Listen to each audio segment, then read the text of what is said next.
मैं Sharad Pandey, professor neurosurgery doctor Ram Manohar Lohia चिकित्सालय में कार्यरत हूँ। आज हम World Head Injury Awareness Day, जो कि 20 मार्च को पूरा वर्ल्ड में मनाया जाता है, उसी के उपलक्ष्य में हमने अवेयरनेस डे का एक प्रोग्राम आरएमएल में अटल बिहारी वाजपेयी आयुर्विज्ञान संस्थान डॉक्टर राम मनोहर लोहिया चिकित्सालय में आयोजित कराया। इसके उपलक्ष्य में हमने हेड इंजरी से ग्रसित मरीज जो कि ठीक हुए हैं, जो कुछ क्रिपल हैं, मॉर्बिडिटी झेल रहे हैं, उनको भी बुलाया है और हमने एक वीडियो कंपटीशन भी रखा है कि किस तरीके से हेड इंजरी के लिए लोगों को जागरूक कर सकते हैं। उसमें हेल्थ केयर वर्कर्स को भी हमने बुलाया है, जो कि हेल्थ केयर वर्कर्स से जुड़े हुए हैं, नर्सिंग स्टाफ है, हमारे सुलभ सेवक हैं, जो हमारे इमरजेंसी में कार्यरत डॉक्टर्स हैं, उन सभी को हमने इस कार्यक्रम में सभी को सम्मिलित रूप से हमारा प्रयास रहा है, ताकि सब लोग जानें कि हेड इंजरी के क्या साइन सिम्टम होते हैं, हमें इसे किस तरीके से बचाया जा सकता है, क्या ग्रेस पीरियड, विंडो पीरियड क्या होता है, और इसको हम रिहेबिलिटेशन, जो इसके बाद जो हमें समस्याएं रहती हैं, मॉर्बिडिटी रहती है सिवियर हेड इंजरी के केसेस में, उसको हम कैसे आदमी संभाल सकता है, कैसे उसका आगे जीवन उसके साथ जी सकता है, इसकी जानकारी और एक अवेयरनेस के लिए ये कार्यक्रम हमने आयोजित करा है।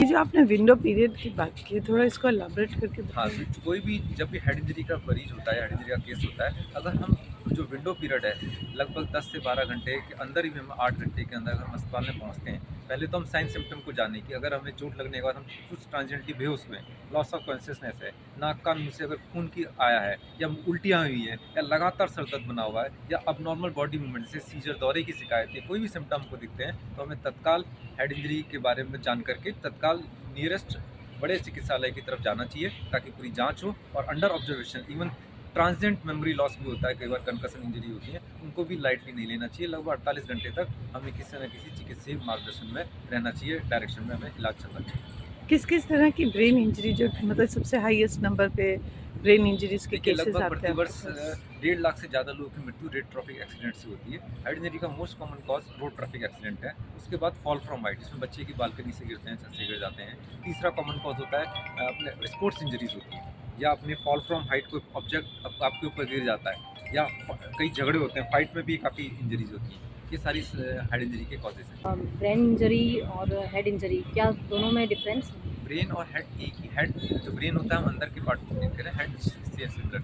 और head Injury Awareness day basically हम मस्तिष्क में चोट के लिए लोगों में जागरूकता लाना चाहते हैं। इस अवसर पर पूरे विश्व में जागरूकता दिवस मनाया जाता है।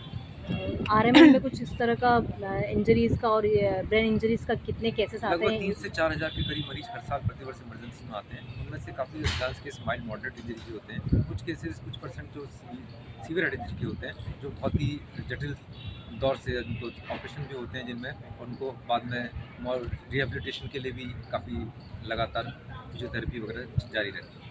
कोई इमीडिएट ब्रेन इंजरी केस हो जाए तो उसमें या तो जो स्टैंड बाय है या कोई मतलब आपके पास हो गया है, तो क्या कुछ उनके लिए कुछ इंस्ट्रक्शन है, सजेशन कि किस तरह से थोड़ा मिनिमाइज हो सके वो देखिए, मोस्टली हेड इंजरी? इंजरी के साथ स्पाइनल इंजरी, सर्वाइकल इंजरी भी एसोसिएटेड रहती है। तो जो साथ में लोगों को किस तरीके से पेशेंट को हैंडल करना है, किस तरीके से, ताकि उसको इमोबिलाइज़ करा जाए, ज़्यादा नेक मूवमेंट ना हो और उसका एयरवे प्रोटेक्टेड रहे, उसके सांस लेने में से नाक से खून आ रहा है, उसको एक तरफ करवट दिला करके ऐसे इस तरीके से कुछ सावधानियाँ हमें बरतने की ज़रूरत है।